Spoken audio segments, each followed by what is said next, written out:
बिस्मिल्लाहिर्रहमानिर्रहीम। अस्सलाम वालेकुम नाज़रीन, आप देख रहे हैं PC वन न्यूज़। खबर शामिल करते हैं फैसलाबाद से। SOPs पर अमल दरामद करवाने के लिए इंतज़ामिया के साथ साथ पाक फौज भी मुतहरक हो गई।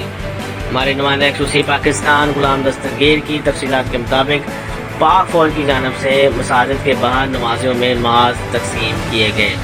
पाक फौज ने नमाजियों को SOPs पर अमल दरामद करने की हदायत की। नमाजी मास्क का इस्तेमाल करें और खसूसी दुआएं भी करें। पाक फौज असिस्टेंट कमिश्नर जुल्फ़ारी की भी पाक फौज के हमला शहरियों के लिए राही मुहिम।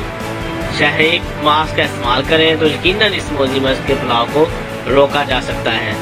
तीसरी लहर से शहरियों को महफूज रखने के लिए कोशिश है असिस्टेंट कमिश्नर सैयद अयूब बुखारी।